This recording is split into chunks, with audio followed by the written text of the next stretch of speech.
directement les courants passent, on excite le contacteur, il se maintient et le moteur démarre. Même si vous relâchez, donc le moteur ne peut pas s'arrêter. Pourquoi? Parce que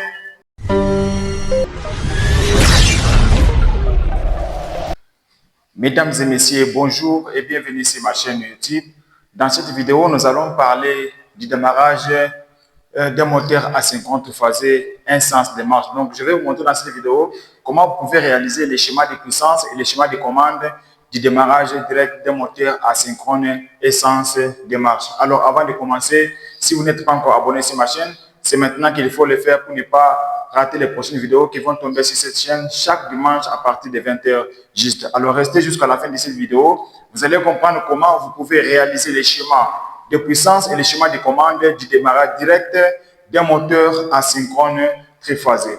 Alors, je vais commencer par les schémas de puissance. Donc, les titres s'intitulent démarrage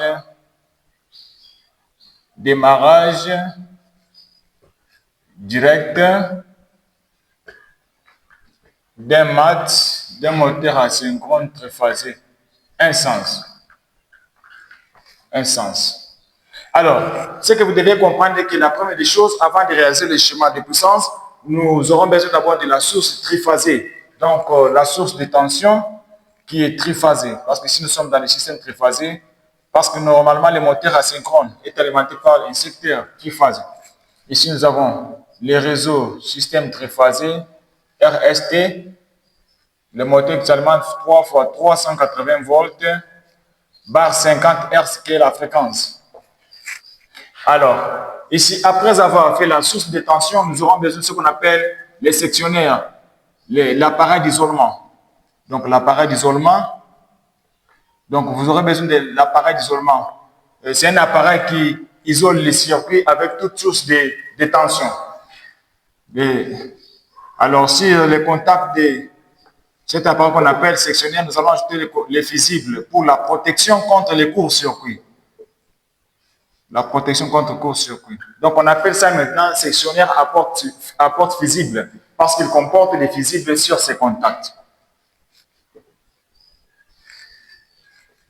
Après ça, nous allons maintenant mettre notre appareil de commande qu'on appelle contacteur. Contacteur,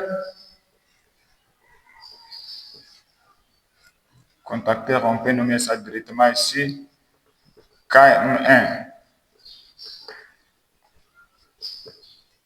AD. Après avoir connecté les contacteurs, nous aurons besoin de ce qu'on appelle la protection thermique contre les surchauffes du moteur. Parce que le moteur, à ce moment, pendant qu'il fonctionne, il a toujours tendance à chauffer exagérément. Après ça, nous entamons directement les bornes du moteur. Bornes du moteur. Donc ici, nous avons M3 triphasé, étoile, triangle. Donc, vous pouvez coupler ça en étoile ou soit en triangle. Ça dépendra de la tension d'utilisation que les constructeurs vont vous imposer sur la plaque signalétique. Ici, nous avons la protection thermique nommée 95-96 IVW. Ici, on ne peut pas oublier la mise à la terre, soit la masse. 1, 2, 3, 4, 5, 6. 2, 3, 4, 5, 6. 1, 2, 3, 4, 5, 6. Donc, c'est ça le démarrage direct des moteurs asynchrone triphasé. Donc, vous allez constater maintenant que pour que votre moteur ici puisse démarrer, donc il faut que le contacteur soit excité. Une fois qu'il ferme ses contacts, directement le courant passe. Là, déjà, le moteur doit tourner dans un seul sens, parce que c'est un sens de marche. Maintenant, comment nous pouvons maintenant réaliser les circuits maintenant de commande? Donc, pour réaliser les circuits de commande, on aura besoin juste d'une phase. Nous allons mettre les sectionnaires ici à porte fusible. Les sectionnaires à porte fusible. Après ça, nous aurons besoin toujours de l'appareil qu'on appelle la protection thermique dans les circuits de commande. Donc, la protection thermique. Après la protection thermique, nous aurons un bouton poussoir normalement fermé qu'on appelle SO. SO, c'est un bouton poussoir d'arrêt général. Donc ici, F0, F1 là-bas. 95, 96. Après les SO, nous passons maintenant directement au contacteur, à notre contacteur.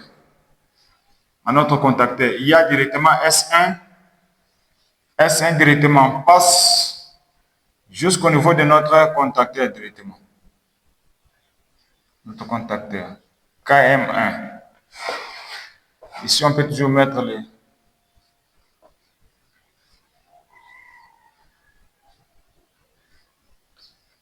les sectionnaires à porte visible.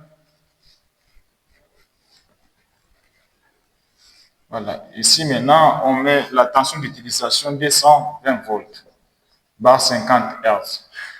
Ici, nous allons mettre maintenant ce qu'on appelle les maintiens KM1. 13, 14. Ici, nous mettons 1, 2, 3, 4. A1, A2. Donc, c'est ça ce qu'on appelle les schémas de puissance du démarrage direct des moteurs à seconde phasée. Donc, si vous voulez réaliser les schémas de puissance du moteur à seconde phasée, la première des choses, vous aurez besoin de la source de tension, les sectionnaires à porte visible. Après ça, nous aurons besoin de ce qu'on appelle les contacteurs. Après les contacteurs, nous allons mettre ce qu'on appelle la protection thermique, ce qu'on appelle les relais thermiques. Et après ça, directement, nous entamons le moteur. Alors maintenant, du côté schéma de commande, vous allez voir ici, on aura toujours besoin de la protection dans les circuits. Après ça, nous allons mettre la protection thermique contre les surchauffe du moteur. Après ça, nous mettons les SO comme les boutons soit d'arrêt général. Après ça, S1. Une fois qu'on envoie directement les courants arrivent ici. Vous donnez l'impression sur S1. Directement, le contacteur est alimenté parce que le connecteur sur les neutres et la phase là-bas. Vous appuyez, directement les courants passent, on excite le contacteur, il se maintient et le moteur démarre. Même si vous relâchez, donc le moteur ne peut pas s'arrêter. Pourquoi? Parce que KM1 a déjà créé ce qu'on appelle son maintien de l'autre côté. Là, le moteur va toujours rester en marche. Donc, si vous avez plus de questions, laissez-moi dans les commentaires, je vais vous répondre par une vidéo.